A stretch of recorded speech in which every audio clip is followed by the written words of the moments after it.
प्रिय दर्शकों, नमस्कार। एक बार फिर से उपस्थित हूँ आप सबके सामने विश्लेषण जन्म कुंडली का इस कार्यक्रम के अंतर्गत। आज जो आपके सामने कुंडली लेकर के आया हूँ, ये कुंडली आई है मेरे पास जयपुर राजस्थान से। शुरू करते हैं आज का कार्यक्रम। केंद्र खाली होने के बावजूद व्यक्ति कैसे अच्छे पद पे जाता है, ये आपको आज के कार्यक्रम में पता चलेगा। ऐसे कौन से ग्रह हैं जो व्यक्ति की सहायता करते हैं और किस तरीके से व्यक्ति का दिमाग कभी कभी उथल पुथल में जाता है। ऐसा है, 2 मिनट की बात है, कहना चाहता हूँ, ज्योतिष जैसे विषय का या इस शास्त्र का आपके जीवन में क्यों होना आवश्यक है। क्यों हम अपनी कुंडली दिखाएं, सवाल उठता है। क्यों हम ग्रहों पे विश्वास करें, क्यों हम अपनी कुंडली, और हमारे यहाँ अगर कोई बच्चा जन्म लेता है तो हम उसकी कुंडली क्यों बनाने की आवश्यकता क्यों है। तो मैंने बात कही, उत्तर इसका, आप अपना जीवन जी रहे हैं, बहुत आराम से जी रहे हैं, आपके पास कोई समस्या ना करे कि भगवान हो, पर फिर भी आप जैसे जीवन जी रहे हैं उसको अच्छा या बुरा या उसमें और ज़्यादा बेहतर बनाने के लिए ज्योतिषियों की मदद ले ली जाए तो क्या दिक्कत है। बेहतर बनाने में जहाँ पे भी आपको ये लगता है कि आप ज्योतिष जैसे विषय से अपने आप को परेशान महसूस कर रहे हैं, इसका अर्थ यही होगा कि गलत व्यक्ति का चयन हुआ है। ज्योतिष जैसा विषय गलत नहीं है, आप इसकी मदद से अपने जीवन को कितना बेहतर बना सकते हैं और मैं उसमें मदद कर सकता हूँ। अगर एक बेहतर ज्योतिषी है तो आपको जीवन को आगे बढ़ाने में मदद करेगा, ना कि आपका लाभ उठाएगा।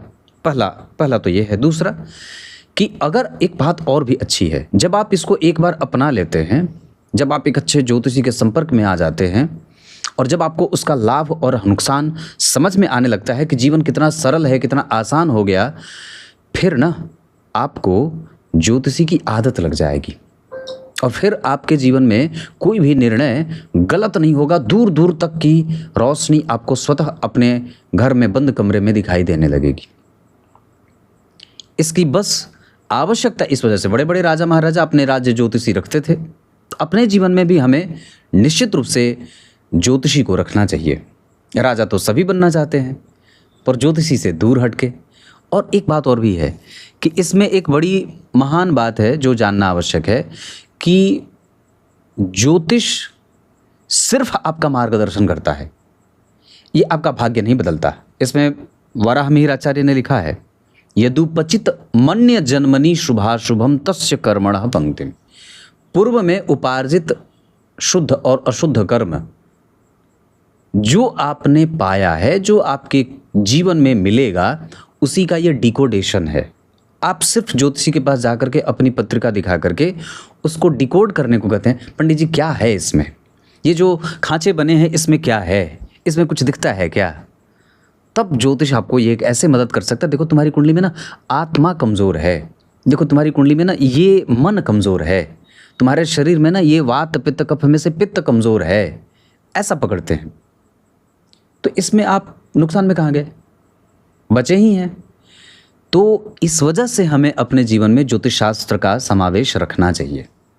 और वही बात है कि आप जब इसको अपने जीवन में उतारने लगेंगे तो आपको इसका सिर्फ और सिर्फ लाभ दिखेगा, ये नुकसान नहीं है इसका। जैसे भगवान के नाम का कोई नुकसान नहीं होता, वैसे ही इस विषय का ये वेद के अंग हैं, वेदांग हैं, शिक्षा, कल्प, व्याकरण, निरुक्त, ज्योतिष और छंद। ये सब ज्योतिष जो विषय है, ये भगवान जो वेद स्वरूप हैं, वो भगवान के श्वास प्रश्वास हैं। ज्योतिष भगवान के श्वास प्रश्वास है। इसमें प्राणायाम की भी चर्चा होती है ना, और इसमें आयुर्वेद की भी चर्चा होती है, इसमें तंत्र है, इसमें मंत्र है, इसमें रत्न है, इसमें यंत्र है और इसमें योग है। ये सब है, सबका समावेश है। तभी तो मैं ज्योतिष में कुंडलियाँ जब देखता हूँ लोगों को बताता हूँ, प्राणायाम करने को कहता हूँ, है ना। तो इस वजह से आपको आपके जीवन में निश्चित रूप से एक ज्योतिष जैसे विषय को रखना चाहिए और इसको धारण करना चाहिए। 5 मिनट तो यूं ही निकल गए, पर ये बात आवश्यक थी, इस वजह से बता दिया। सबसे पहले इनकी कुंडली के पंचांग से आपका परिचय करा देता हूँ। और इनकी कुंडली जो बनी है, श्रवण माह में जन्मे हैं ये, इस वजह से व्यक्ति इमोशनल होगा, और अच्छा वक्ता होगा और उसकी वाणी कभी भी किसी को कलुषित नहीं होगी, किसी को हर्ट नहीं करेगी। दक्षिणायन में जन्मे हैं, इस वजह से जीवन में परेशानी भी रहेगी, मतलब संघर्ष भी है, और वो इस वजह से है क्योंकि दक्षिणायन में शनि मंगल राहु केतु का प्रभाव बढ़ जाता है। आगे बढ़ के बात करेंगे तो जन्म हुआ है जातक का बुधवार को। वार के अधिपति जन्म कुंडली के बुध होते हैं और दशम और सप्तम भाव के स्वामी हैं।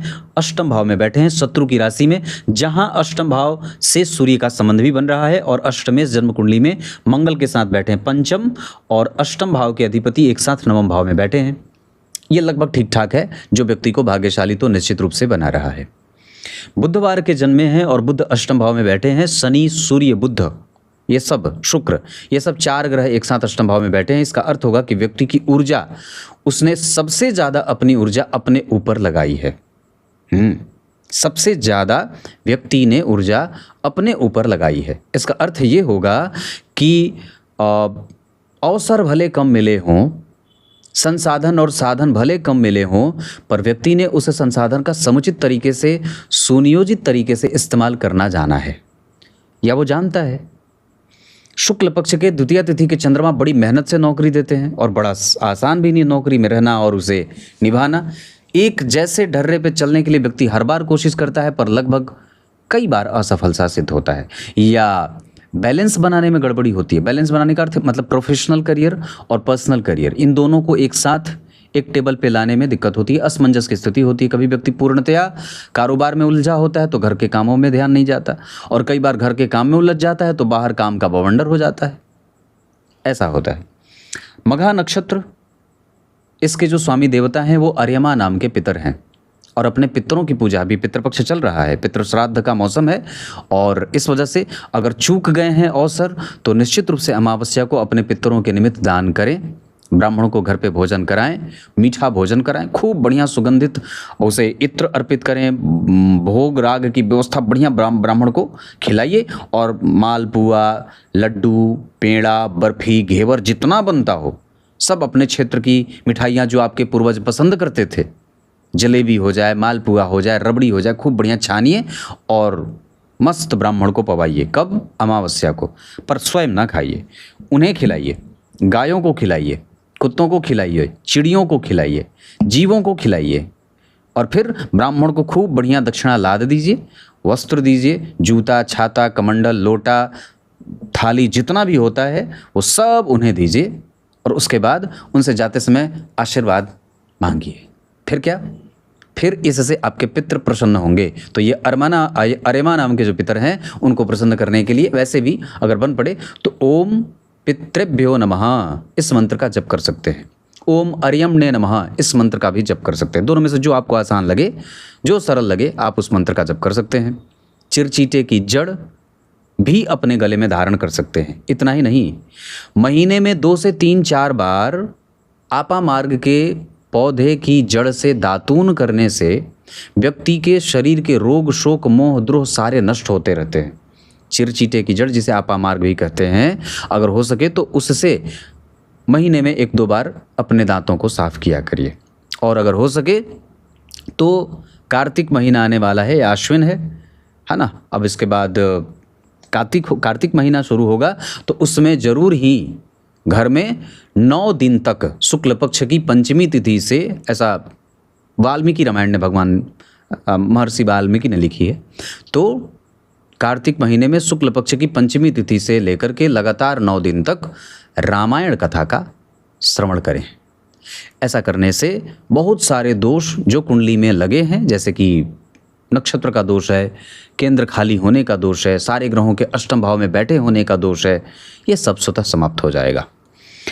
आगे बढ़ के बात करते हैं। व्यतिपात योग क्षत्रिय वर्ण और राक्षस गण है, इस वजह से व्यक्ति में जीवटता है, वो कभी भी कोई चीज़ आसानी से जाने नहीं देता, और जब तक वो चीज़ों को प्राप्त नहीं कर लेता है तब तक उसके पीछे लगा रहता है।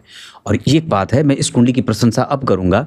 ये कुंडली धनु लग्न की है। धनु लग्न की कुंडली बहुत व्यवस्थित सिद्ध कुंडलियाँ होती हैं। धनु लग्न के लोग सिद्ध होते हैं, दार्शनिक होते हैं, चिंतन, कोई इनका शत्रु नहीं होता।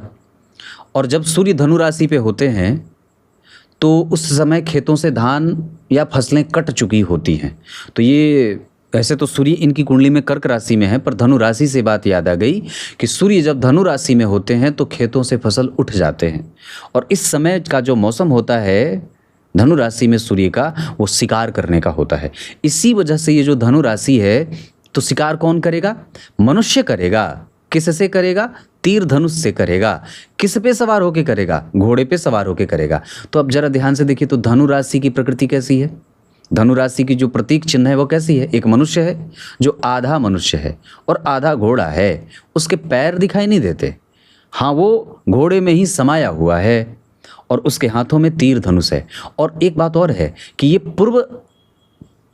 पूर्व दिशा की राशि है, मतलब ये पूर्व में ऐसा कह सकते हैं कि ये जो राशि है इसकी, ये पूर्वी क्षेत्रों की राशि है। जैसे ऑस्ट्रेलिया ये पूर्वी क्षेत्र है, हमारे भारत से पूर्व की तरफ स्थित है ना ये, तो वैसे ही ये पूर्व क्षेत्र की राशि कही गई है, पूर्वी क्षेत्र। तो इसमें होता क्या है कि व्यक्ति जो होता है वो शुद्ध होता है। पूर्व दिशा शुद्धता की, सात्विकता है ना, उसका परिचायक है। तो इस वजह से यहाँ पे ये इनका प्रतीक चिन्ह ऐसा है, और ये शुद्ध राशि है। दूसरा कि ये पृष्ठोदयी राशि है। पृष्ठोदयी राशि के कारण कई बार व्यक्ति को थोड़ी मेहनत करनी पड़ती है, पर इसके देवगुरु बृहस्पति स्वामी होते हैं, और दार्शनिकता है, गहन चिंतन अध्ययन है, लेखन बड़ा अच्छा है, वक्ता बहुत अच्छा है, व्यक्ति बोलता बहुत बढ़िया है, और कोई भी उसका परम शत्रु नहीं होता, सारे उसके मित्र होते हैं। दूसरा, समाज में प्रतिष्ठा इतनी कि प्रतिष्ठा पर ही उसके घर में कई बार तो अनाज चल जाए। नाम उसके इतने अच्छे कि कोई उसका शत्रु नाम लेकर के भी शत्रुता ना करे, नहीं वो उसका आदमी है तो शत्रुता उससे नहीं करनी है, ऐसा होता है। और नौकरी में कोई ऐसा बड़ा व्यवधान ना है, कोई बहुत बड़ी ऐसी चुनौतियों का सामना नहीं करना पड़े। तो ये जो सारी चीज़ें होती हैं भगवान, ये धनु राशि में मिलती हैं। बाकी सिंह राशि है तो लग्न के अधिपति देवगुरु बृहस्पति, और राशि के अधिपति बन गए जन्म कुंडली में सूर्य। और सूर्य कहाँ बैठे हैं? अष्टम में।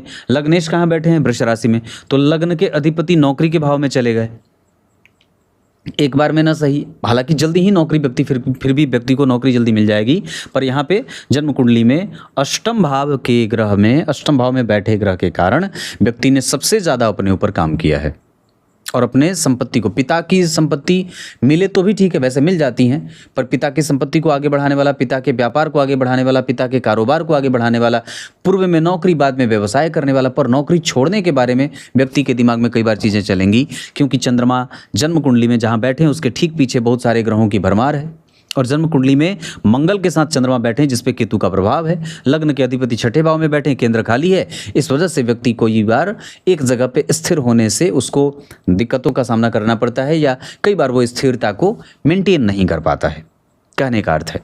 तो ये इतनी सारी चीज़ें हैं। आपकी कुंडली का पंचांग तो बहुत अच्छा बना है, पर उसमें और भी चीज़ें जो अच्छी हो सकती हैं, जिसमें हम नियमित दिनचर्या का पालन करके अपने आप को और बेहतर बना सकते हैं। सूर्य को अर्घ देना चाहिए, इसके साथ राम रक्षा स्तोत्र का पाठ नियमित रूप से करना चाहिए। भगवान को सुबह की आरती, सुबह की स्तुति और शाम वाली स्तुति निश्चित रूप से करनी चाहिए। कपूर की आरती निश्चित रूप से करें। पीला सरसों, कपूर और नमक, हल्दी ये निश्चित रूप से अपने घर में प्रत्येक दिन जलाना चाहिए। इतनी सारी चीज़ें हैं। रविवार को तो निश्चित रूप से। तो ये इतनी बात मैंने बताई। और लग्न का मान 23 अंश का बना है, जो प्रबुद्ध तो नहीं है पर सामान्यतया ठीक ठाक है। इसका अर्थ होगा कि व्यक्ति को निर्णय में गड़बड़ी हो सकती है, वो निर्णय गलत ले सकता है, और स्वास्थ्य में थोड़ी बहुत परेशानी भी देखने को मिलेगी। ऐसी सारी चीज़ें देखने को मिल रही हैं।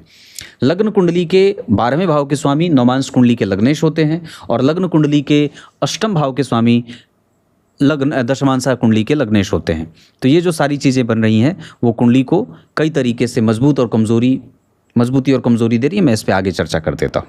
अब यहाँ से आगे बढ़ते हैं और कुंडली पे ग्रहों पे चिंतन कर लेते हैं, कौन से ग्रह कितने अंशों पे किस राशि में बैठे हैं, और उनका प्रभाव भी आगे चर्चा करेंगे। सबसे पहले धनु लग्न की कुंडली के लिए सूर्यदेव होते हैं नवम भाव के स्वामी। नवम भाव के स्वामी हैं, यहाँ दशम भाव के स्वामी हैं, और यहाँ धन भाव के स्वामी हैं। यानी कि यहाँ भाग्येश, यहाँ दशमेश, और यहाँ पे धन भाव के स्वामी। इसका अर्थ है कि सूर्य को हर जगह अच्छी राशि मिल रही है, जहाँ वो धन, लाभ और भाग्य को सूचित कर रहे हैं या फिर वहाँ के अधिपति बनते हैं। ये बहुत अच्छी बात है। पर नवम भाव के स्वामी होकर के अष्टम भाव में और भाग्य के कारक जन्म कुंडली के छठे में, इसका अर्थ है कि कहीं ना कहीं थोड़े मोड़े संघर्ष भी दिखाई दे रहे हैं। दाम्पत्य में कभी कभी परेशानी होगी, हालांकि फिर भी मैं उसे बहुत ज़्यादा संतुलित ही मान रहा हूँ, क्योंकि जन्म कुंडली के अष्टम भाव में लगभग बुध, शुक्र आदि ग्रह बैठे हैं, जो कहीं ना कहीं ठीक है। तो आरंभ में इतनी बात कहे, सूर्य जन्म कुंडली में 12 अंश के बैठे हैं और पुष्य नक्षत्र में बैठेंगे कर्क राशि में। ये अच्छी बात है कि भाव के अधिपति या नक्षत्र के स्वामी अगर वहीं बैठ जाए, तो सूर्य पुष्य नक्षत्र में बैठे हैं जिसके अधिपति शनि हैं, यहीं बैठे हैं, तो अच्छी मृत्यु या बुढ़ापा का अच्छा संकेत ये दिखा देते हैं। और उस सूर्य से केंद्र में राहु बैठे हैं जो कभी कभी आत्मविश्वास की कमजोरी भी देंगे। नवांश चक्र के आधार पर वो ग्रह है थोड़े मोड़े परेशानी के साथ, जैसे 12वें भाव में सूर्य शनि बैठे हैं तो शारीरिक कमजोरी, कम संततियों का मालिक, ऐसा यहाँ पे सूर्य जो बने हैं वहाँ पे सूर्य और शनि एक साथ बैठे हैं और इस वजह से जन्म कुंडली के पंचम भाव के अधिपति अष्टमेश के साथ नवम भाव में, शनि की दृष्टि इस भाव पे, इस भाव के अधिपति जन्म कुंडली में नवम भाव में, तो पूर्वजों का आशीर्वाद है, इस वजह से संतति है पर कम संतति का मालिक है। ऐसा नवमांश कुंडली में यहाँ पे जो सूर्य शनि बैठे हैं यहाँ पे भी कम संतति का मालिक बना देते हैं। सूर्य इतने, चंद्रमा जन्म कुंडली में बैठे मघा नक्षत्र में 0 अंश के, इस वजह से व्यक्ति के किसी भी काम में थोड़ी बहुत रुकावट आएगी और उनकी दशा काल में हमें स्वास्थ्य का भी ध्यान थोड़ा बहुत रखना होगा। धन संचित करने में व्यक्ति को दिक्कत चंद्रमा की दशा में होगी।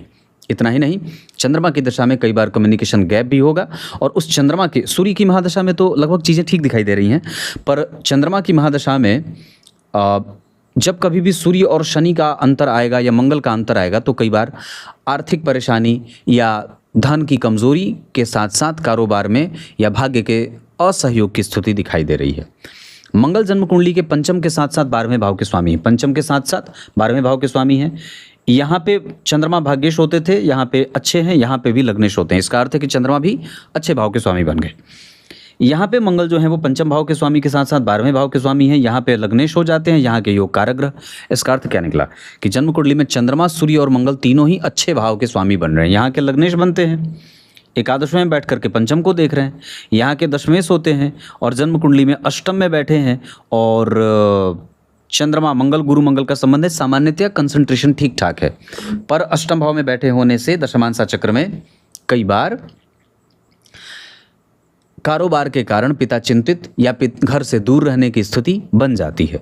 इसके साथ साथ हालांकि एक बात और भी है कि इसमें मंगल देव सहायता कर रहे हैं कई बार आपको नौकरी मिलने में, या इसमें ये भी बात हो जाती है कि वो मंगल आपको नौकरी देने में तो सहायता कर ही रहे हैं, साथ ही साथ घर से दूर ले जाने में भी सहायता कर रहे हैं या सहायक हैं। पूर्वा फाल्गुनी नक्षत्र में बैठे हैं तो फैशन को समझना, आधुनिक चीज़ों पे विश्वास करना, पुरानी और नई चीज़ों के बीच में सेतु बनाना, जीवन को सही तरीके से जीने के लिए अपने आप को प्रोत्साहित करना। उसी मंगल की महादशा में शनि और सूर्य की अंतर्दशा और राहु के बाद केतु की अंतर्दशा कष्ट देने वाली हो सकती है। इस वजह से हमें मंगल की दशा में जल्दबाजी में निर्णय लेने से पहले सावधान होना होगा। दाम्पत्य में कोई मतभेद ना हो, बच्चों से कोई मतभेद ना हो, इसका भी ध्यान रखना होगा। उस मंगल की महादशा में राहु केतु या काफ़ी हद तक राहु केतु और सूर्य शनि की दशा कष्ट देने वाली हो सकती है, जबकि उसी मंगल की महादशा में जब कभी गुरु का अंतर चलेगा या राहु का अंतर चलेगा तो दाम्पत्य में कमजोरी देखने को मिल सकती है। उसके बाद अगर बुध की बात करते हैं तो बुध आपकी कुंडली के लिए बनते हैं बाधक भाव के स्वामी, पर वो बाधकेश होंगे नहीं। केंद्र खाली होने से कहीं ना कहीं थोड़े से दुर्गुण कुंडली में दिखाई देंगे, पर अष्टम भाव में बुध 25 अंश के बैठे हैं, आत्मकारक ग्रह हो जाएंगे। आश्लेषा नक्षत्र में बैठे हैं, स्वयं के नक्षत्र में बैठे होने से कहीं ना कहीं नक्षत्र बलवान होता है। नवांश चक्र में चतुर्थ भाव में बैठे हैं, इस वजह से माता को रोग, पिता को रोग और कई बार पत्नी के आने के बाद थोड़े बहुत घर से दूर जाना या उनके कारण मतभेद जीवन में बनता है। हालांकि सामान्य बात है, उससे आप ठीक कर सकते हैं क्योंकि वहाँ साथ में गुरु भी तो बैठे हैं, इस वजह से उसमें एक अच्छाई नज़र आ रही है। जबकि उसी बुध की महादशा में व्यक्ति को बाहर जाना, घर से दूरी बनाकर रखना या निर्णय लेने में परेशानी, ये सब चीज़ें देखने को मिलेंगी। पर उस बुध की महादशा में गुरु का अंतर, उसके बाद शनि का अंतर, उस बुध की महादशा में चंद्रमा, गुरु, सूर्य, शनि आदि ग्रह जो हैं, गुरु आदि सब ग्रह लगभग बुध की दशा आपकी कुंडली के लिए अच्छी जाएगी। अष्टम भाव में बैठे हैं तो कभी कभी व्यक्ति के वाणी को असंतुलन में भी लेके जाते हैं। देवगुरु बृहस्पति लग्नेश होकर के कृतिका नक्षत्र में बैठे हैं और मंगल बैठे हैं पूर्वा फाल्गुनी में। मंगल तो बैठ गए शुक्र के नक्षत्र में और गुरु बैठ गए मंगल के नक्षत्र में, सूर्य के नक्षत्र में, और सूर्य बैठ गए अष्टम भाव में। इस वजह से कहीं ना कहीं रोग दिखाई देता है, आत्मविश्वास कमज़ोर होती है। जो चीज़ जीवन में आसानी से मिल जाएगी उस पर व्यक्ति का विश्वास नहीं होगा या उसको अच्छा नहीं लगेगा। तो ऐसा गुरु के कारण हो रहा है। और एक बार में नौकरी ना लगे पर 2 से 3 बार में व्यक्ति को नौकरी मिल जाती है। नौकरी का योग इस कुंडली में बहुत अच्छा है, क्योंकि लग्नेश ही नौकरी के भाव में बैठे हैं, शत्रु के घर में बैठे हैं। इस वजह से नौकरी में कभी कभी शत्रुता लोगों से मिल जाती है या हो जाती है, पर नौकरी इसका अर्थ नहीं होगा कि हम नौकरी को छोड़ करके आगे बढ़ जाएं, या कई बार हम अपने आत्मविश्वास को कमज़ोर करके सरेंडर कर जाएं। जबकि शुक्रदेव आपकी कुंडली में बहुत अच्छे बैठे हैं, मैं उन्हें कमज़ोर नहीं कहूँगा। और उस शुक्र की महादशा में धन, बल, लाभ, उसी गुरु की महादशा में शुक्र, शनि, बुध, चंद्रमा, मंगल, ये सब अच्छे जाएंगे। इसका अर्थ होगा कि गुरु की दशा इस कुंडली की सबसे अच्छी दशाओं में से एक रहेगी। जबकि शुक्रदेव पाचन तंत्र को गड़बड़ करेंगे और कई बार वाणी को भी कठोर बनाएंगे। हालांकि एक बात तो जरूर होगी कि व्यक्ति को आरंभ में जीवन में कष्ट होगा, पर बाद में पूर्वार्ध के बाद उत्तरार्ध बहुत अच्छा बीतेगा, ऐसा मैं कह सकता हूँ। और शुक्र की दशा में नौकरी में आने वाली तमाम प्रकार की परेशानी समाप्त भी हो जाएगी, ये भी बात है। पद भी शुक्र ही दे रहे हैं। रिसर्च, समस्या को समझने की शक्ति, एक्सपीरियंस जो होता है, वाणी में एकदम जो सौम्यता है, बहुत जो एकदम तटस्थ होकर के बात करना है, किसी एक के पक्ष में जाना नहीं है, ये सारी चीज़ें शुक्रदेव दे रहे हैं। और बात जब शनिदेव की होगी तो इस कुंडली के लिए शनिदेव सामान्य ग्रह बनते हैं और जन्म कुंडली में धन और पराक्रम भाव के स्वामी होकर के अष्टम भाव में बैठे हैं, जो वाणी को कई बार कलुषित। हालांकि जो कंसिस्टेंसी के साथ आपके पास धन आया है और नौकरी में जो सहायता कर रहे हैं वो मंगल और शनि ही कर रहे हैं। शनिदेव जन्म कुंडली में बैठे हैं अपने नक्षत्र में 12 अंश के, और मैं समझता हूँ कि नवांश चक्र में वो जाकर के उच्च के हो जा रहे हैं, जो आपकी संपत्ति इकट्ठा करने के लिए सहायता कर रहे हैं। और यही शनिदेव आपकी नौकरी में जितने भी घर्षण होंगे एक वक्त पे, जितनी भी परेशानियां होंगी आपके समय पे, वो शनि की दशा में लगभग समाप्त हो जाएंगे। नौकर चाकर, अच्छा पद, बॉस के साथ मतभेद जो होता है वो सूर्य, बुध और शुक्र के अष्टम भाव में होने के कारण होता है। जबकि आपकी कुंडली में इतनी सारी चीज़ें मैंने बताई हैं। राहु आपकी कुंडली में 11वें भाव में है। 11वें भाव के राहु कभी भी बुरे परिणाम करते नहीं हैं। स्वाति नक्षत्र में बैठे हैं, अपने नक्षत्र में हैं। भाव का अधिपति इस कुंडली का पापी ग्रह होता है।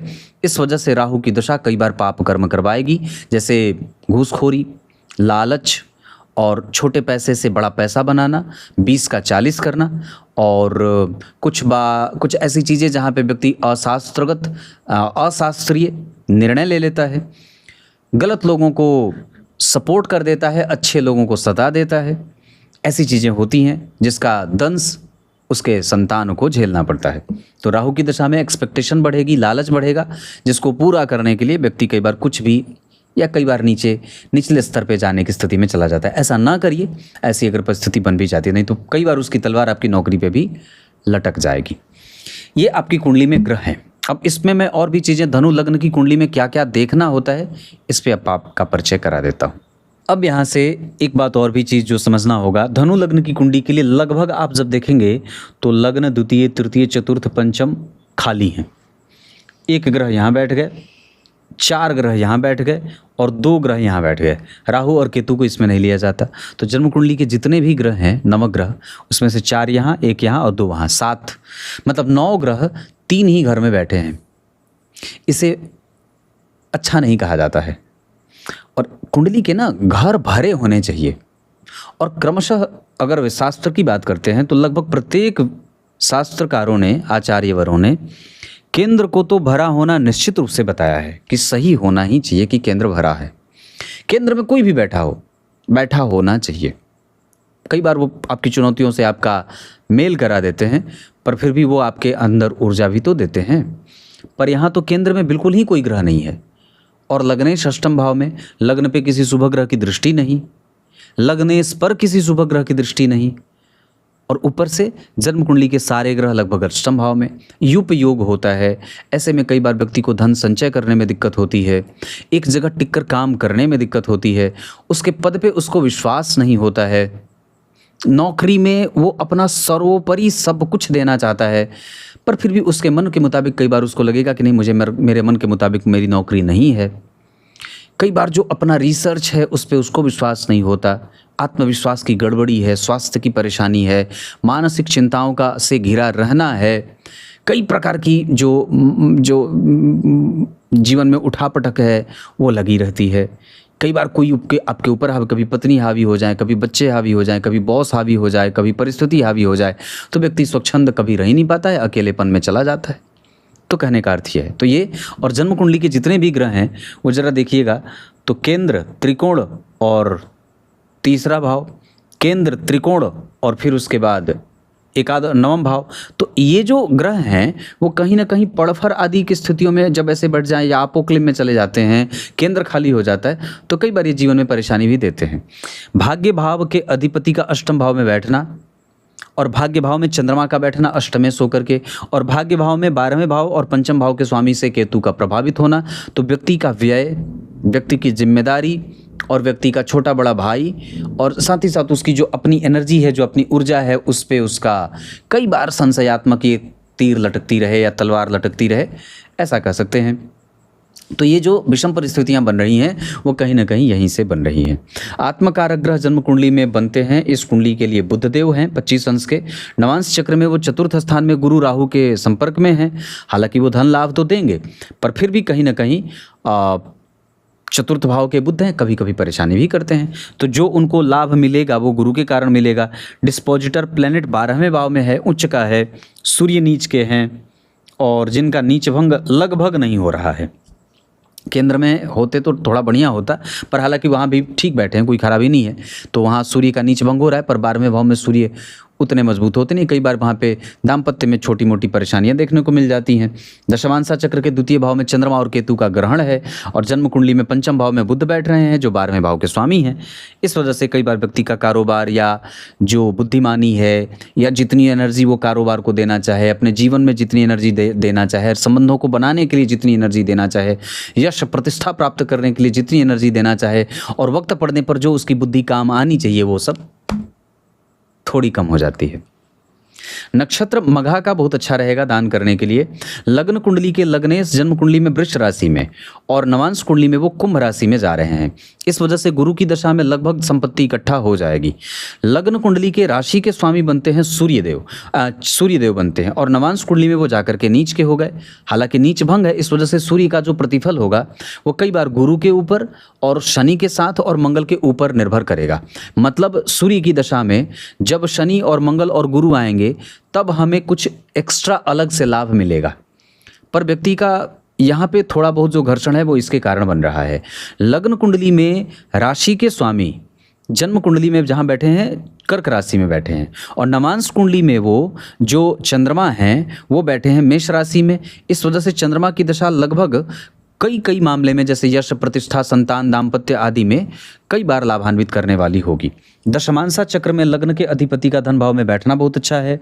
सूर्य और शनि का लग्न में बैठना भी लगभग ठीक होगा, पर यहाँ पे दशम भाव के अधिपति के साथ मंगल और गुरु का संबंध है। इस वजह से कारोबार थोड़ा नियत संयत धीरे धीरे प्रोग्रेस करने वाला होगा। ऐसा इसलिए क्योंकि शनि की दृष्टि इस भाव पे है और इस भाव के अधिपति के साथ गुरु बैठे हैं। इस वजह से कहीं ना कहीं भाग्य में थोड़ा बहुत मंद सी स्थिति बनेगी। पर हाँ, एक बात मैं पूर्णतया विश्वास से कह सकता हूँ कि शुक्रदेव का यहाँ बैठना व्यक्ति के कारोबार को ऐसे ही संतुलन देता रहेगा और अगर आप उसमें स्थिर हैं, शांत हैं, बहुत ज़्यादा एक्सपेक्टेशन नहीं बढ़ा रहे हैं, अपना काम नियमित रूप से कर रहे हैं, तो आप अपने कारोबार से खुश हैं और संतुष्टि रहेगी।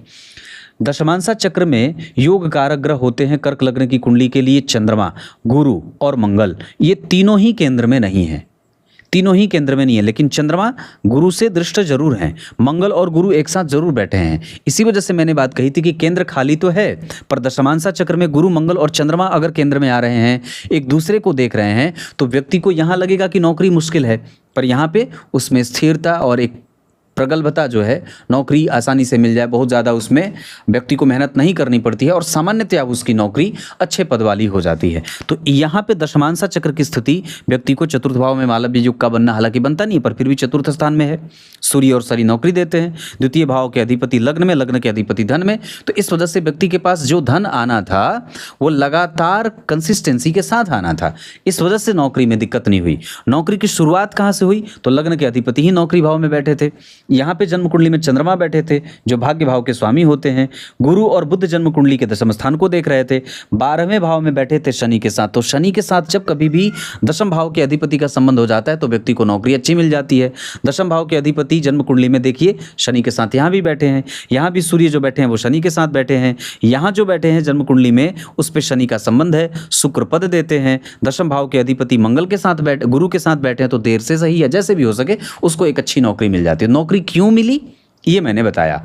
और जो संघर्ष हो रहा है जीवन में ये क्यों हो रहा है, तो यहाँ केंद्र के खाली होने के कारण। और लगभग सारे ग्रह जन्म कुंडली के 3 ही घरों में बैठे हैं, इस वजह से जीवन में संघर्ष है। रोग वगैरह, पेट से परेशानी हो सकती है, कई बार नाभि के नीचे का क्षेत्र परेशान हो सकता है। हालांकि इस कुंडली में वैसे कोई बड़ी और गंभीर बीमारी का खतरा बिल्कुल भी नहीं है। अष्टक वर्ग पे थोड़ा ध्यान लेके आता हूँ।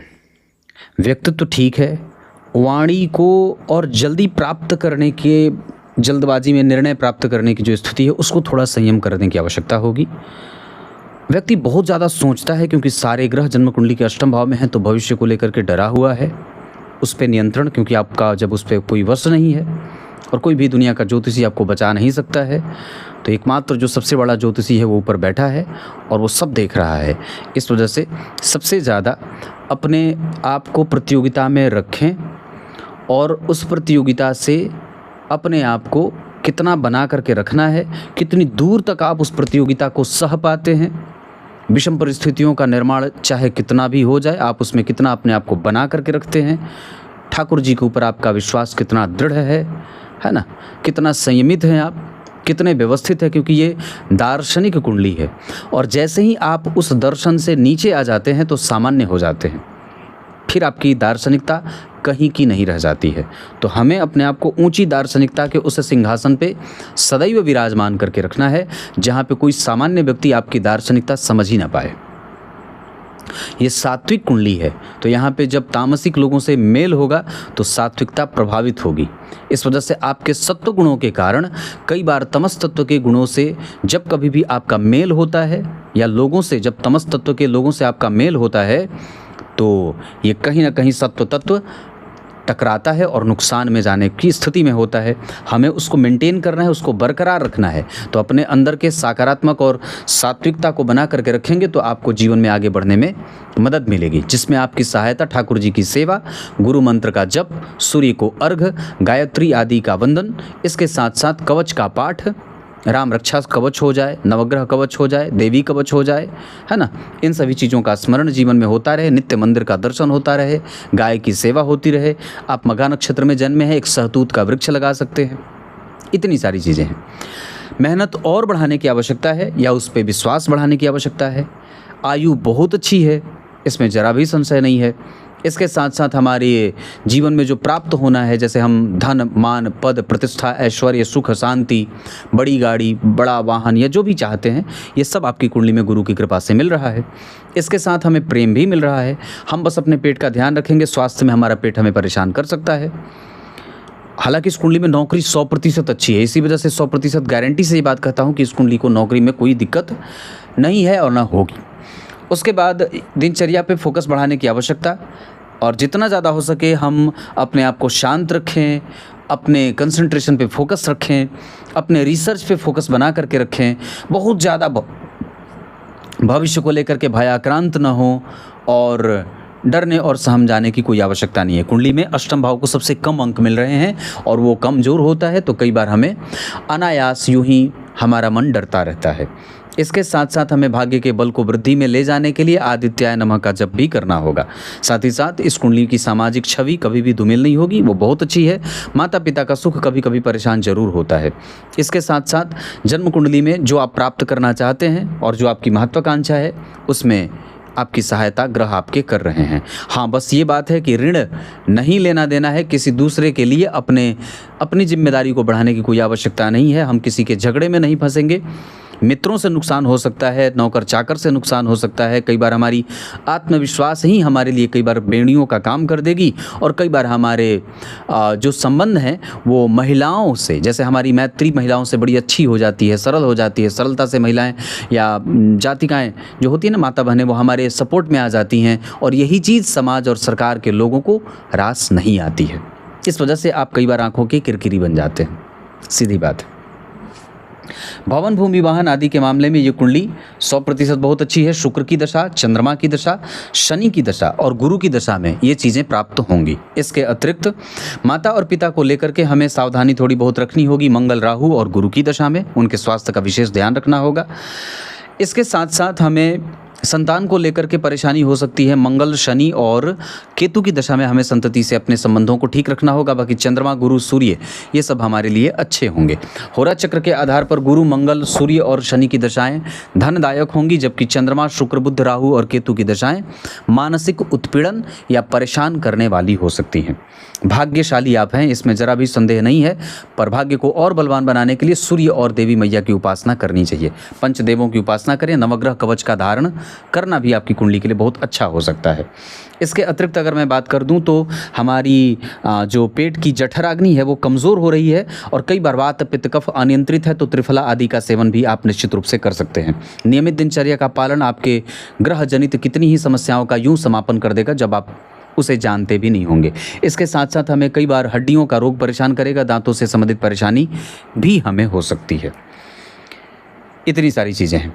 सूर्य 100% का परिणाम करेंगे, चंद्रमा 25%, मंगल 25% से भी कम जा रहे हैं। इस वजह से निर्णय लेने में सावधानी बरतनी होगी। बुधदेव हमारी कुंडली में 50% का परिणाम कर रहे हैं। देवगुरु बृहस्पति लगभग 0 की तरफ जा रहे हैं। इस वजह से बड़ों का आदर, नैतिकता का पालन, सूर्य को अर्घ, नियमित दिनचर्या के साथ साथ बड़ों का आदर, एकादशी का व्रत आदि करना चाहिए। अमावस्या और पूर्णिमा को तो निश्चित रूप से दान करना चाहिए। इसके साथ साथ शुक्र, शनि, राहु और केतु की दशा आपके लिए भले ही कहे अच्छे भाव के स्वामी न बनते हो, पर फिर भी वो आपको सपोर्ट करेंगे। उनकी दशाएं आपके लिए लाभान्वित करने वाली होंगी। लग्न के अधिपति जन्म कुंडली में बनते हैं देवगुरु बृहस्पति और राशि के अधिपति सूर्य। ये दोनों आपस में परस्पर मित्र हैं और तृतीय एकादशवें के संबंध में बने हैं। इस वजह से भी व्यक्ति के जीवन में जो ग्राफ है वो निरंतर लाभ का ही मिलेगा, घटने बढ़ने वाला नहीं है।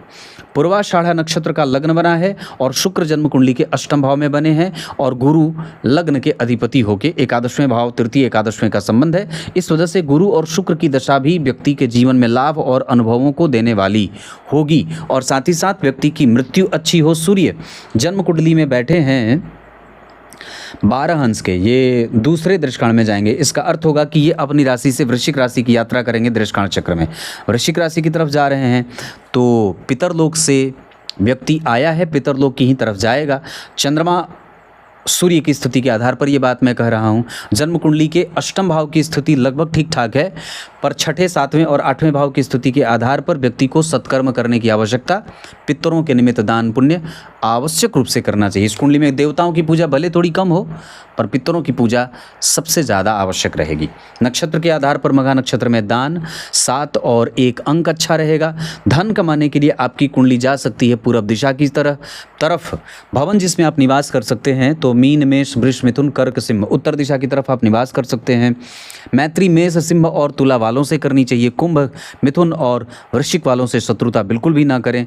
इसके अतिरिक्त आपकी कुंडली में नक्षत्र जिसमें आप और भी चीज़ें कर सकते हैं, जैसे हो जाएगा भरणी, जैसे हो जाएंगे अश्विनी, पुष्य, उत्तरा भाद्रपद, स्वाति और उत्तराषाढ़ा। ये नक्षत्र किसी भी काम को करने के लिए अच्छे रहेंगे। अंक आपके लिए मैंने बताया 1 और 7। साथ ही साथ रंग आपके लिए गेरुआ, नारंगी और पीला, ये सबसे प्रिय रंग हैं आपकी कुंडली के लिए। सात्विकता इस कुंडली की प्रधान रीढ़ बनेगी, हड्डी बनेगी। और एक बात और है, इस कुंडली में पड़ोसियों के साथ कभी कभी मतभेद और ससुराल वालों के साथ कभी कभी मतभेद हो सकते हैं। उसको बहुत ज़्यादा अपने माथे पे बिठाना नहीं है। बहुत नॉर्मल रहिए, शुद्ध रहिए, शांत रहिए। व्यक्तित्व पे फोकस बढ़ाने की आवश्यकता है, क्योंकि असली परीक्षा ठाकुर जी के दरवाजे पे होती है। यहाँ तो बस सब यूँ ही है। हमें सावधान कब कब होना होगा, किन किन दशाओं में हमें सावधानी बरतनी होगी इस कुंडली में? जब कभी भी चंद्रमा सिंह राशि से गोचर करें, देवगुरु बृहस्पति धनु राशि से गोचर करें और वृष राशि से गोचर करें। इसके साथ साथ जब कभी भी जन्म कुंडली में मंगल देव सिंह राशि से गोचर करते हो और कर्क राशि से गोचर करते हो, तब हमें अपने स्वास्थ्य का ध्यान रखना होगा। इसके अतिरिक्त हमारी कुंडली में हम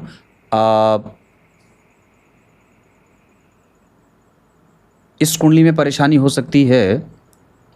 शनि की दशा में मारक चलेगा, शनि में शुक्र मारक चलेंगे और उसके बाद एक मारक होंगे जन्म कुंडली में मंगल, और मंगल में शनि, मंगल में बुध, ये सब दशाएं मारक हो सकती हैं जहां व्यक्ति को कष्ट हो सकता है पूर्णतया। तब तक के लिए बहुत बहुत नमस्कार।